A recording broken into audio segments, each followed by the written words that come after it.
Shalom, selamat pagi Bapak Ibu Saudaraku yang terkasih dalam Tuhan Yesus Kristus. Kita bersyukur pada kesempatan pagi hari ini dalam untuk kasih anugerah Tuhan telah berikan dalam kehidupan kita hari demi hari.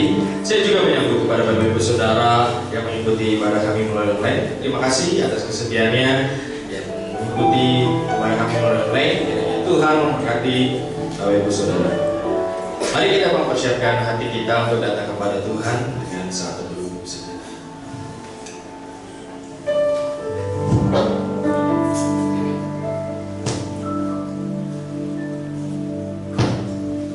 Ya Tuhan, punya mulah kebesaran dan kejayaan, kehormatan, kemasyhuran, dan keagungan. Ya segala-galanya yang ada di langit dan di bumi. Kami datang kepadamu Tuhan pada kesempatan pagi hari ini. Terima kasih Tuhan atas segala berkat dan murah-Mu yang tercurah dalam kehidupan kami. Terima kasih atas kesehatan yang Kau berikan dalam kehidupan kami. Sehingga kesempatan pagi hari ini kami datang kepadamu Tuhan untuk mendengar pujian dan persembahan kami dan rasa syukur kami. Juga siap belajar beberapa firman. Di dalam nama Tuhan kami Yesus Kristus kami berdoa dan bersyukur. Haleluya. Amin. Selamat beribadah Tuhan Yesus memberkati. Shalom. Kita akan mulai ibadah pada pagi hari ini. Kita percaya bahwa kita dahsyat. Amin. Mari kita bangkit berdiri.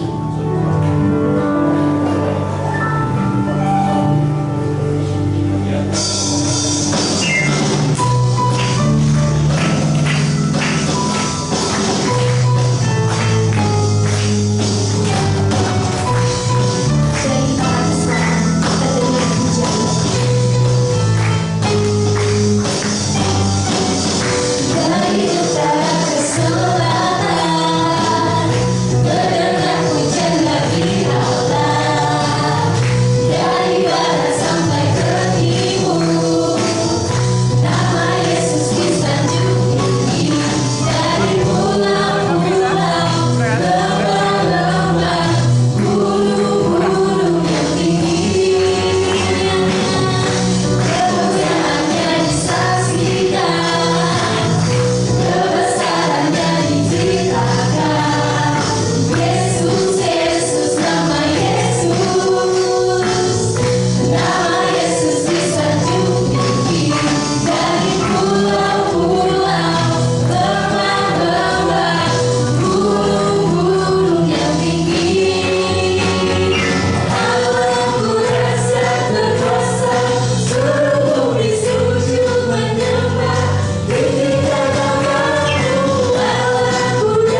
kita mau lebih dalam lagi untuk memuji nama Tuhan, karena kuasa Tuhan terlebih besar. Dan kita percaya bahwa kuasa Tuhan terlebih besar. Amin.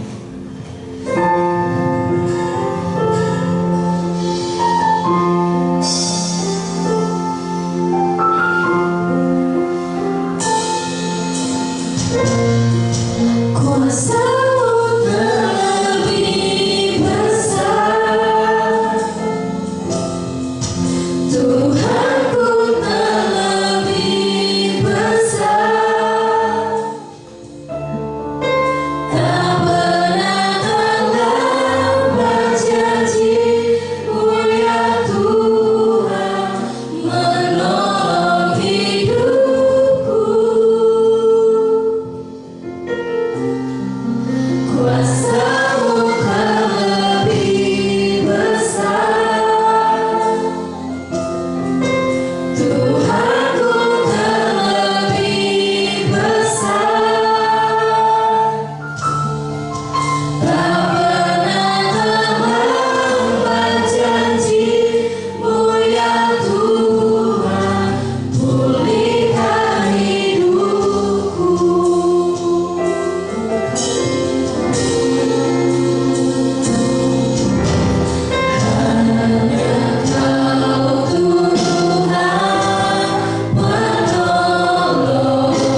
Terimalah persembahan dan masuklah ke pelatarannya. Sambil persembahan diedarkan, mari kita angkat pujian, sungguh ku bangga Bapa.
Terima kasih Tuhan atas segala berkat dan murahan yang Kau curahkan dalam kehidupan kami. Terima kasih atas segala hal yang Kau berikan selalu dalam kehidupan kami. Kiranya persembahan ini sebagai rasa syukur kami, rasa cinta kami, rasa hormat kami kepada Engkau. Kiranya Tuhan memberkatinya untuk bisa memperluas kerajaan-Mu di tempat ini ya Bapa, melalui gereja-Mu yaitu SPBF ya Bapa. Dalam nama Tuhan kami Yesus Kristus kami berdoa dan mengucap syukur. Haleluya. Amin.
Terima kasih Bapak Ibu untuk kesempatan pagi hari ini. Sebelum kami anak-anak berpisah untuk belajar firman Tuhan, saya undang untuk anak-anak maju ke depan yang sudah ikut sekolah Injil liburan kemarin.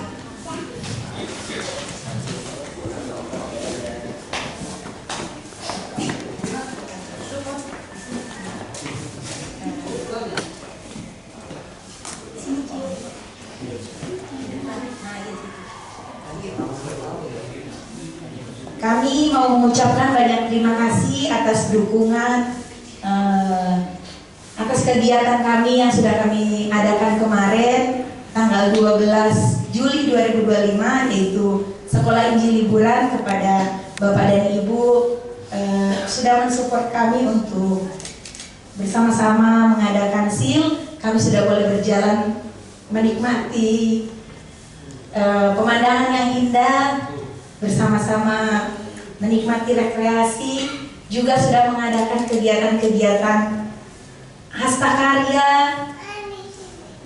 menyembah Tuhan dan memuji Tuhan bersama-sama dengan anak-anak dan orang tua di tempat ini. Nah, sebelum kami mau berpisah dari tempat ini, kami mau membawakan pujian lagu tema SEAL tahun 2025, yaitu Keluargaku Rumahku.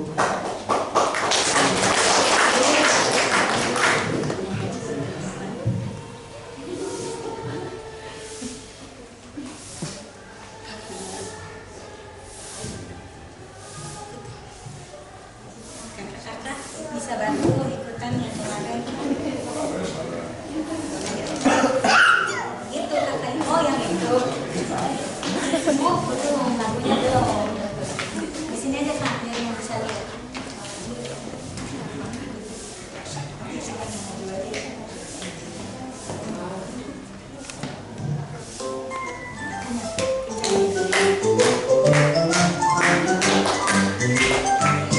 Rumahku, rumahku, tempat yang paling indah. Rumahku, rumahku, tempat Tuhan indah. Rumahku, rumahku, tempat yang paling indah. Rumahku, rumahku, tempat Tuhan tinggal. Ada Charles, ada mama, ada papa, ada kasih yang tulus, ada kakak, ada adik, ada sukacita. Setiap hari kami berdoa, setiap hari kami bernyanyi, membaca Alkitab bersama-sama. Keluargaku ya rumahku, rumahku, rumahku, tempat Tuhan indah. Rumahku, rumahku, tempat Tuhan tinggal. Rumahku, rumahku, tempat yang paling indah. Rumahku, rumahku, tempat Tuhan tinggal.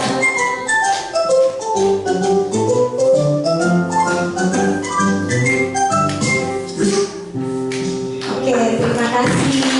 Kami mohon izin untuk Bapak boleh membagikan sertifikat kepada anak-anak yang sudah boleh ikut SEAL kemarin. Ada Giorgino Andrew Theo Karisma, kelas asuhan. Di sini. Di sini.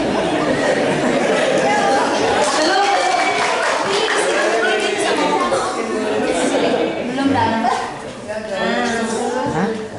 Sudah lulus sekolah Injil Liburan. Kemudian ada Adisya Astari. Ayo Adisya di sini. Nah, lihat kameranya. Sudah. Kemudian ada Dirga Ardaniel. Ya. Di situ saya. Kemudian ada Felix Antonius Gunawan dari kelas Pratama. Nah, kemudian ada Filemon Antonius Gunawan. Yang terakhir ada kelas remaja Sepanya Keiko Gunawan. Oke, terima kasih. Kita belum sekolah dulu. Sebelum itu kita doakan dulu. Kita berdoa dulu. Sini. Ya sini berdoa dulu. Nah, berdoa dulu. Oh iya udah.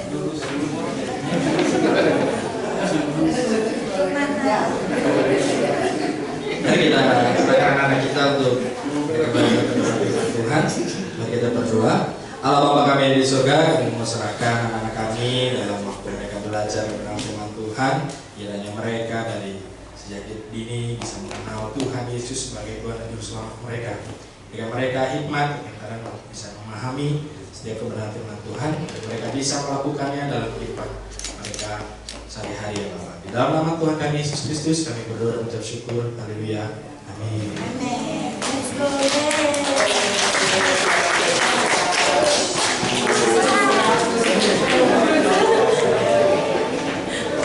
Tahu kelasnya. Pujian yang sungguh luar biasa, keluargaku rumah. Mari kita akan mendengarkan firman Tuhan. Pembacaan firman Tuhan terambil dari 2 Raja-Raja 6 ayat 15 sampai 16. Ketika pelayan abdi Allah bangun pagi-pagi dan pergi keluar, maka tampaklah suatu tentara dengan kuda dan kereta di sekeliling kota itu. Lalu berkatalah bujangnya itu kepadanya, "Celakalah tuanku, apakah yang akan kita perbuat? Jawabnya, jangan takut, sebab lebih banyak yang menyertai kita daripada yang menyertai mereka. Amin. Mari kita bangkit berdiri.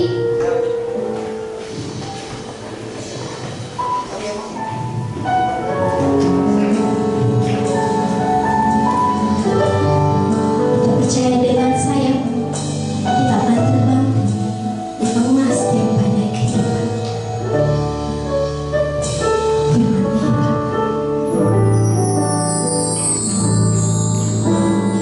Firman-Mu berkata besertaku, maka kuat roh dan jiwaku. Tangan-Mu Tuhan selalu ku nantikan, di setiap langkahku percaya, dengan sayapmu ku akan terbang tinggi di tengah badai hidup. Ku tak menyerah, Kau kekuatan dan perlindungan.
pergi bersama Engkau melewati segala badai kehidupan kami. Kami tahu Tuhan, Engkau ada selalu bersama kami ya Bapa. Pada kesempatan pagi hari ini Tuhan, kami siap belajar kebenaran firman-Mu untuk menguatkan iman kami. Kami terus mempunyai pengharapan di dalam Engkau. Dalam nama Tuhan kami Yesus Kristus kami berdoa dan mengucap syukur. Haleluya. Amin. Sekarang duduk Bapak Ibu Saudaraku. Shalom, selamat pagi Bapak Ibu Saudaraku.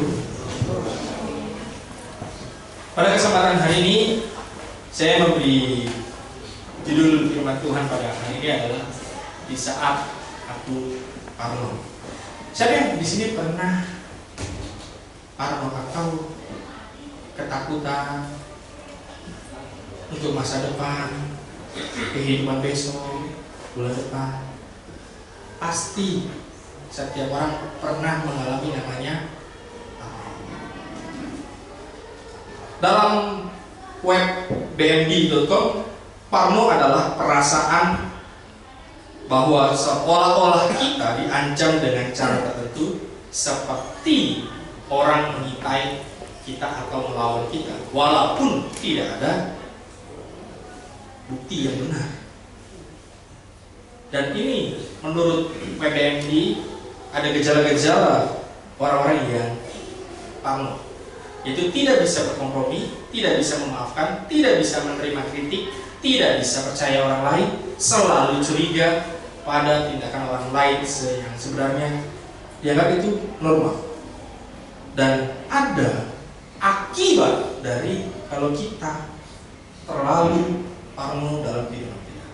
Akibatnya adalah muncul hormon, yaitu hormon kortisol, yang mengakibatkan gula darah dan trigliserat itu akan meningkat. Dan ini boleh next lagi, ini akibatnya kesulitan mengelah, otot tegang, pusing, mual. Dan saudara, pusing belum tentu kita banyak pikiran, apalagi banyak mikirin masalah duit yang mungkin kedepannya kita nggak tahu, tapi kita sudah memikirkan dari sekarang. Apalagi kalau kita baca berita-berita atau ekonomi nasional seperti apa, global lagi bagaimana, kita pasti memikirkan, wah bisa nggak ya saya hidup bisa sampai 5 tahun lagi, 10 tahun lagi, bagaimana anak saya, cucu saya, dan sekarang. Yang menarik adalah dari tadi pembacaan kita dalam 2 raja-raja pasal 6, kita akan baca bersama-sama silih berganti. Ada satu tokoh yang sangat-sangat menarik untuk kita pelajari bersama-sama. Kita baca silih berganti. Saya ayat yang genap, Bapak Ibu Saudara ayat yang ganjil. Kita baca sampai ayat 23. Saya membacakan terlebih dahulu dengan judul perikop tindakan Elisa dalam peperangan melawan Aram. Raja negeri Aram sedang berperang melawan Israel. Dia berunding dengan pegawai-pegawainya, lalu katanya, ke tempat ini dan itu haruslah kamu turun menghadap.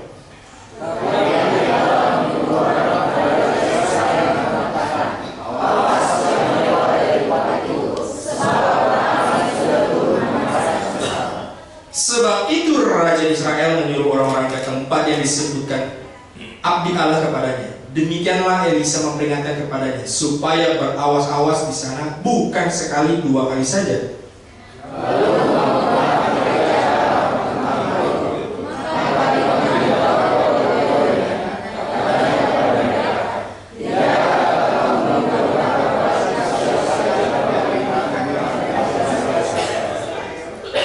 Tetapi berkatalah salah seorang pegawainya, tidak tuanku raja, melainkan Elisa, nabi yang di Israel, dialah yang memberitahu kepada Raja Israel tentang perkataan yang diucapkan oleh tuanku di kamar tidurmu.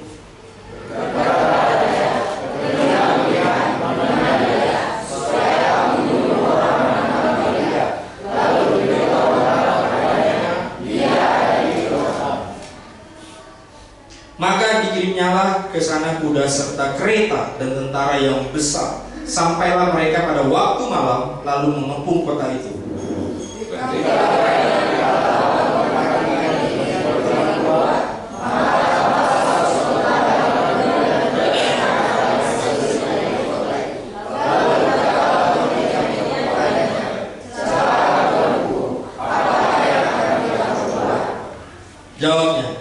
takut, sebab lebih banyak yang menyertai kita daripada yang menyertai mereka.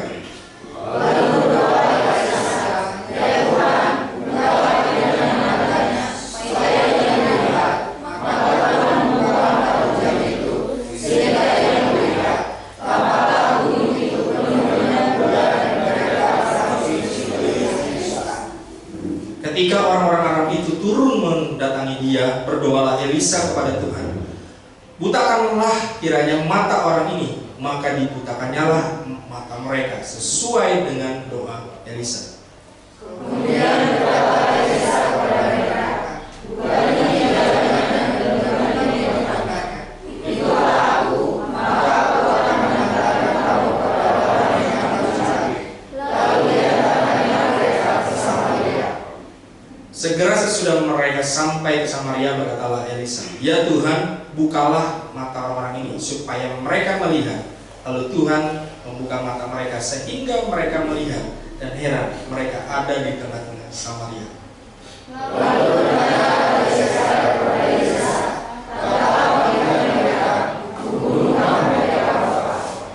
tetapi jawabnya, jangan.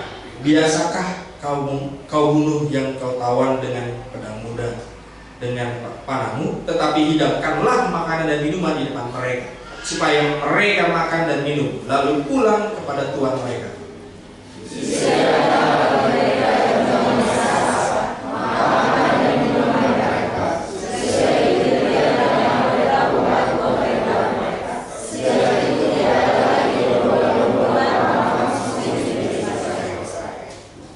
Jadi kondisinya adalah saat itu mereka sedang berperang, dan ada Nabi Elisa yang memberitahukan cara-cara bagaimana bisa melawan. Tetapi ketika Nabi Elisa bersiap-siap untuk berperang, pas pagi hari ada abdi Allahnya, yaitu orang yang membantu Nabi Elisa. Dia melihat ternyata dia sudah dikepung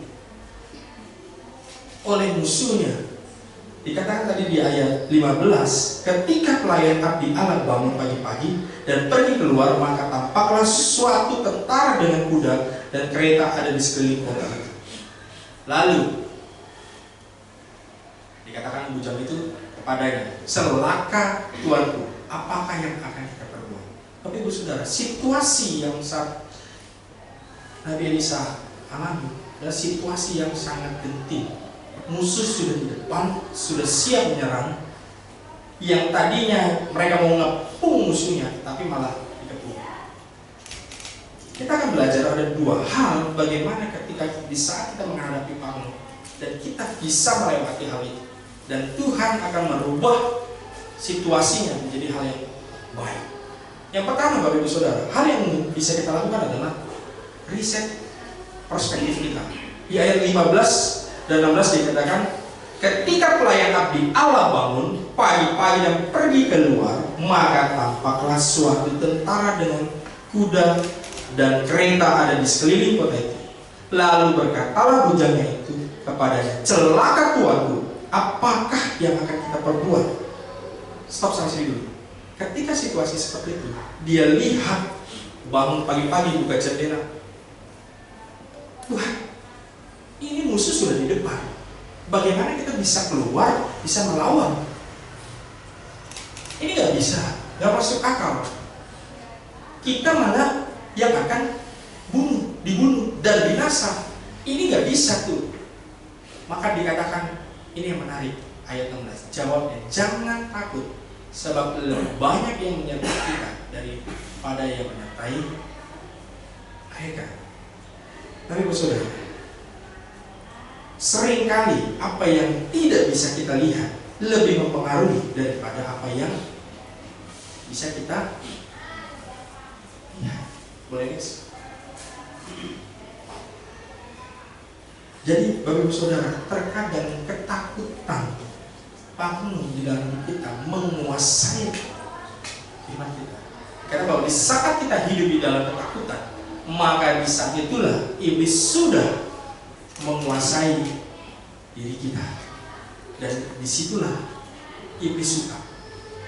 Ketika abdi Allah, yaitu bujangnya Nabi Elisa sudah melihat bahwa musuhnya sudah lebih besar dan lebih siap berperang.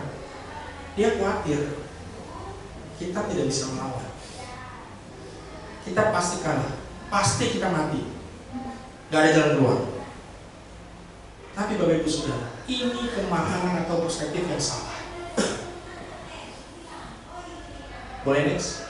Karena ketakutan itu adalah iman di kerajaan yang salah.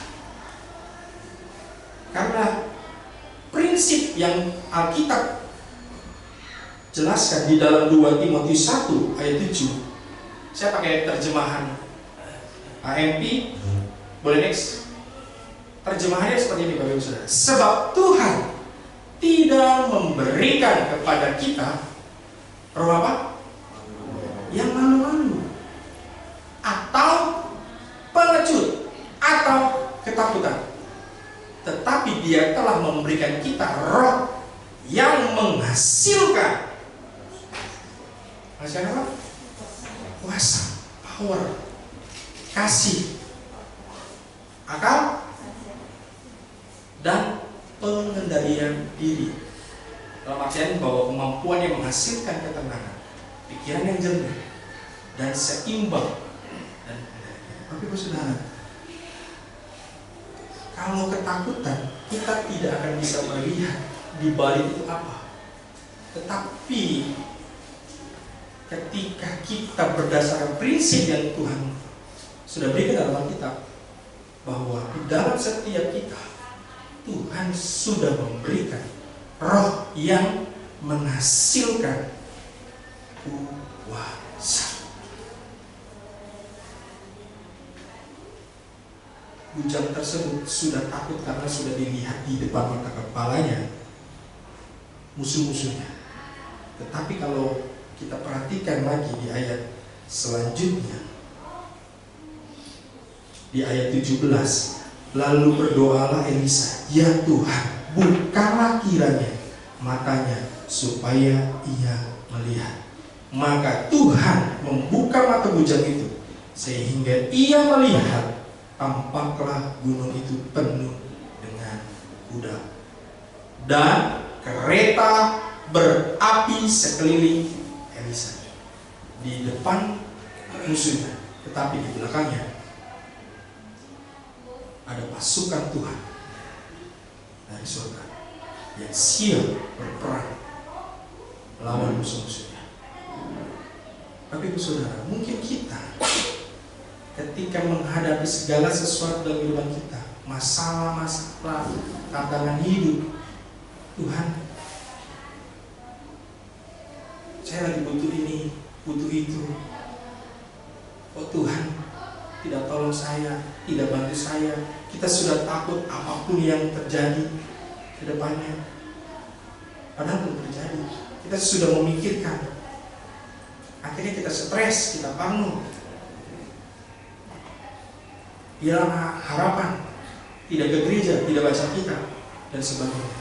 Tapi Bapak Ibu Saudara, ingat, Tuhan sudah memberikan roh yang menghasilkan kuasa, kasih, dan akal sehat. Ketika ketakutan yang menguasai dalam hidup kita, maka ini tidak akan terjadi. Kita tidak bisa menghasilkan kuasa, tidak menghasilkan kasih, dan tidak bisa berpikir jernih. Ketika kita menghadapi masalah, kita sudah panik dan stres. Otak kita tidak bisa berpikir panjang. Kita hanya bisa berpikir pendek dan singkat. Ini ketika ingat beberapa minggu yang lalu khotbah tentang Pak Eko di Bogor. Karena apa? Karena pinjol. Kita lagi masalah lagi aku. Dunia menawarkan hal yang enak, yang lebih. Otak kita sudah buntu. Pas lewat solusi yang sangat singkat, cepat, dan tepat, kebanyakan kita akhirnya adalah melakukan. Karena ketakutan ketakutan sudah menguasai pikiran kita, hati kita, dan bahkan jiwa kita. Karena kita tidak bisa menggunakan roh yang Tuhan sudah berikan di dalam diri kita. Kalau kita sudah mengaktifkan roh di dalam diri kita, maka roh yang bekerja di dalam diri kita. Boleh next?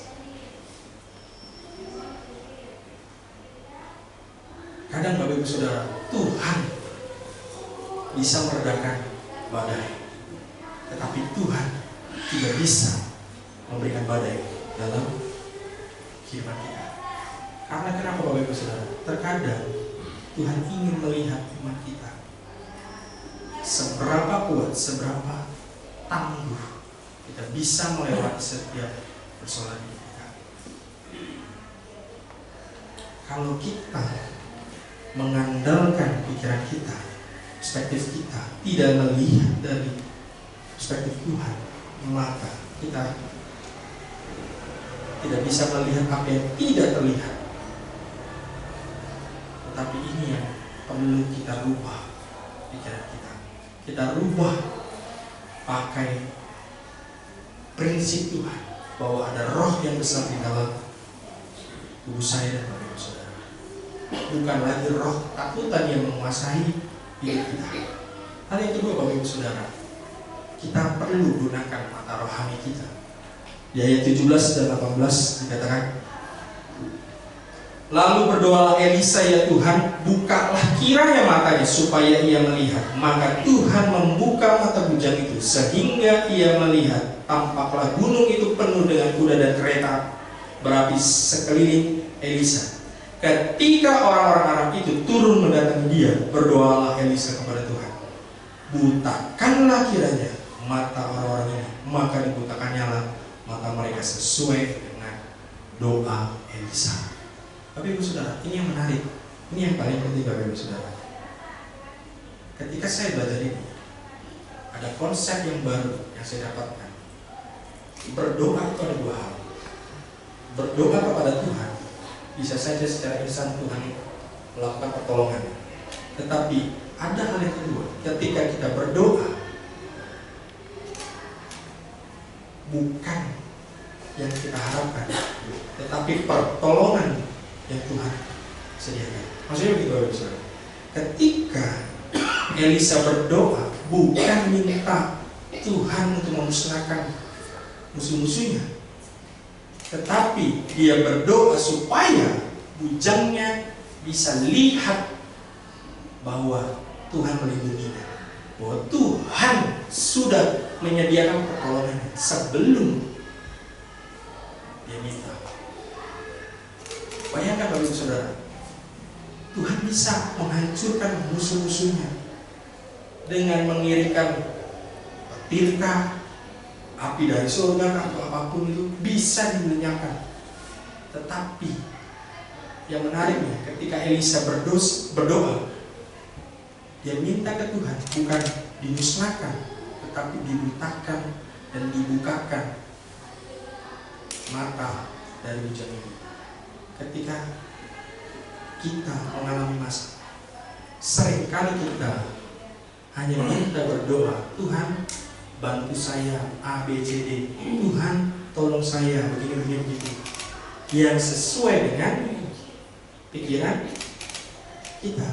Pernah nggak kita berpikir begini, berdoa, Tuhan tolong bukakan mata saya, bukakan hati saya untuk melihat pertolongan yang Tuhan sudah sediakan. Ini begitu Bapak Ibu Saudara, cara kita berdoa. Kalau kita selama ini hanya berdoa, minta Tuhan langsung kerjakan, itu bisa, itu gak masalah. Tetapi ketika kita berdoa, level yang lebih dalam, yaitu membuka mata rohani kita, apa yang Tuhan sudah kerjakan, itu berbeda. Karena level Elisa bukan lagi Tuhan minta, Tuhan musnahkan, Tuhan, tapi dia minta supaya orang di sekitarnya bisa melihat apa yang Tuhan sudah kerjakan. tentara yang dari Tuhan sudah kirimkan itu sudah berdiri di belakang Elisa sebelum Elisa berdoa. Dia sudah ada. Tetapi karena bujangnya ini tidak bisa melihat, maka dikira Tuhan tidak tolong, Tuhan tidak bantu. Ketika Elisa berdoa minta Tuhan membuka mata dari setiap bujangnya, dia baru lihat, oh ternyata Tuhan sudah menyiapkan bala bantuan. Oh, Tuhan sudah mendengar doa. Ini yang menarik, Bapak Saudara. Ketika mereka di ayat 18, ketika orang-orang Arab itu turun mendatangi dia, berdoa Elisa kepada Tuhan, butakanlah kiranya mata orang ini, maka dibutakannya mata mereka sesuai dengan doa Elisa. Mereka tidak berperang, ternyata Bapak Saudara. Dia melewati musuh-musuh itu, lewat sana mulai. Padahal mereka sudah dikepung dan sudah tidak bisa ada jalan. Tetapi saat itu Tuhan membutakan setiap orang yang ada. Tapi Ibu Saudara, seringkali masalah kita terjadi dalam iman kita, bukan karena Allah tidak hadir, tetapi karena mata rohani kita belum terbuka untuk melihat kehadiran Tuhan. Tuhan selalu ada di setiap kehidupan kita. Karena kita tidak minta Tuhan membukakan mata rohani kita untuk melihat apa yang Tuhan sudah kerjakan, atau Tuhan yang akan kerjakan dalam kehidupan saya dan Bapak Saudara. Karena kita hanya fokus kepada solusi yang secara pikiran kita.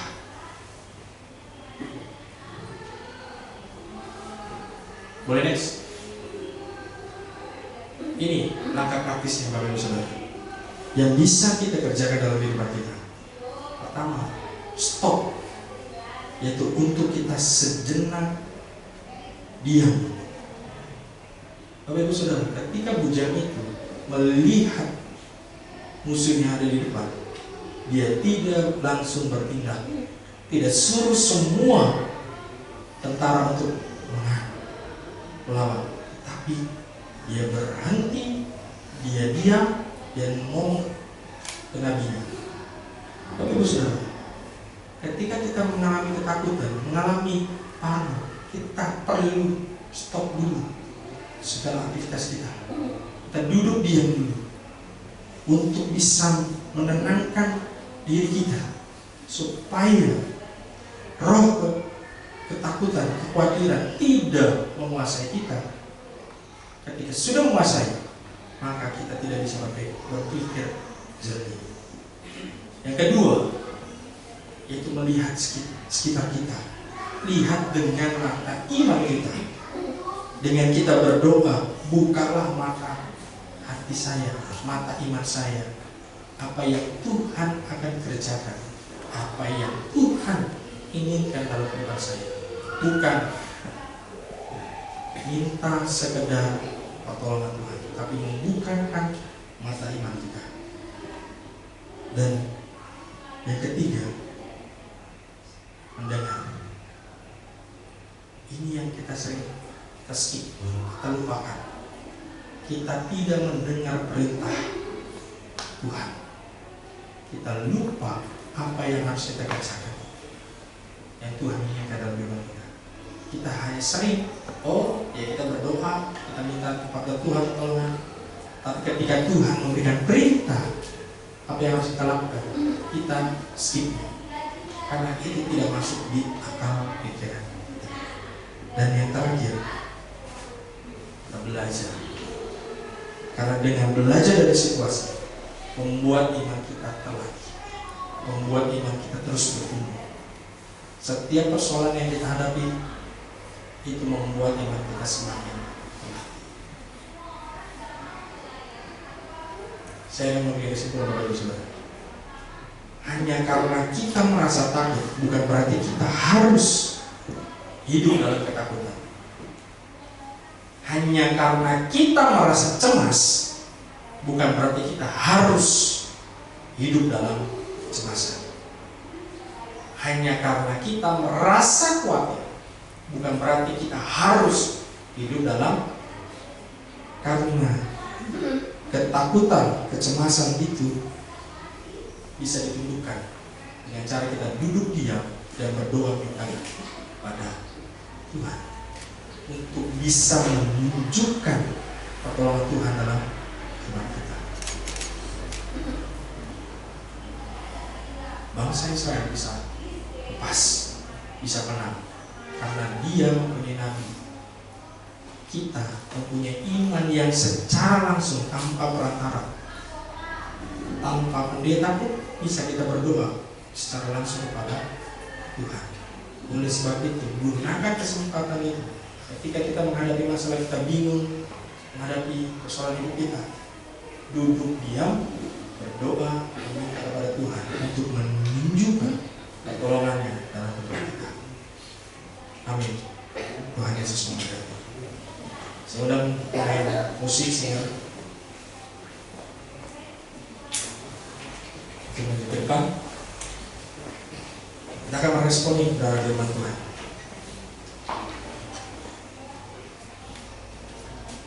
Ketika kita mengalami ketakutan, mengalami kebimbangan dalam kehidupan kita, mungkin situasi saat ini kita sedang ada di titik terendah kita.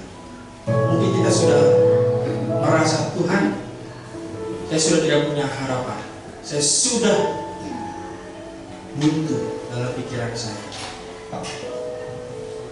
Pada kesempatan pagi hari ini, kita datang kepada Tuhan karena Tuhan adalah penolong yang setia. Dan akan puji penolong yang setia.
Mungkin akhir-akhir ini kita mungkin sudah ingin rasanya menyerah, rasanya sudah tidak sanggup lagi menghadapi kehidupan ini. Terlalu berat, terlalu besar yang kita hadapi.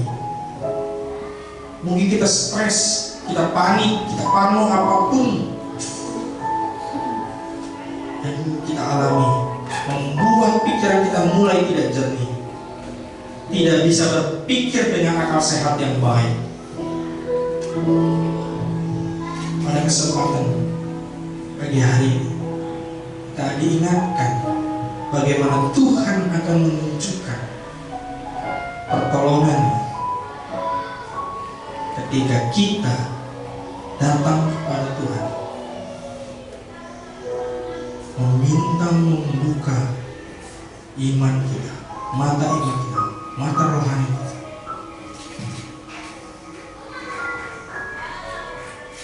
Walaupun sebesar apapun yang kita hadapi, Tuhan lebih besar daripada kita. Tuhan sudah mengirimkan bantuan untuk menolong kita. Kita datang kepada Tuhan pada kesempatan hari ini, kita serahkan semua, setiap persoalan kehidupan kita. Mungkin ada sakit, ada kekecewaan dengan keluarga, anggota keluarga yang mungkin kita sulit untuk memaafkan, kita sulit untuk mengasihi. Hari ini Tuhan menginginkan kita untuk datang kepada-Nya, untuk melepaskan semuanya, sehingga kita bisa benar-benar melihat Tuhan bekerja dalam kehidupan saya dan Bapak Saudara.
Semua masalah kita ke dalam tangan Tuhan.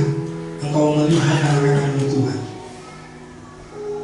yang ingin menyerahkan setiap persoalan, setiap masalah, setiap beban yang dialami. Tuhan akan bekerja.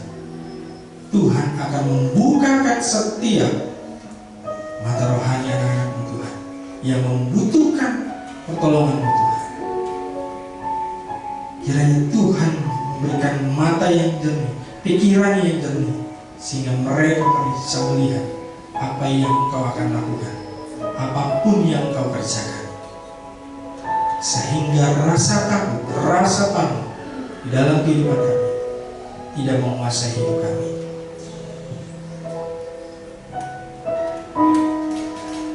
Mari Bapak Ibu Saudara, kita arahkan hati pikiran kita untuk datang kepada Tuhan. menerima berkat dari Tuhan kita Yesus Kristus. Diberkatilah engkau dalam keluargamu, anak-anakmu, menantumu, dan bahkan cucu-cucumu. Diberkatilah pendidikan anak-anakmu dan cucu-cucu. Dengan diberikan hikmat, kepintaran, kecerdasan, Tuhan akan memakai menjadi anak yang luar biasa. Diberkatilah dalam segala usaha dan pekerjaanmu. Tuhan akan membuatnya berhasil.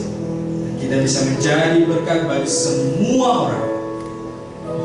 Diberkatilah engkau dalam masa mudamu, karirmu, dan diberikan pasangan hidup yang sepadan, yang takut dan cinta akan Tuhan. Dan kiranya kita semua bisa menjadi terang dan garam bagi dunia ini. Pulanglah dengan kasih, sukacita, dan damai sejahtera dari Tuhan kita Yesus Kristus, mulai hari ini sampai maranatha. Haleluya. Amin.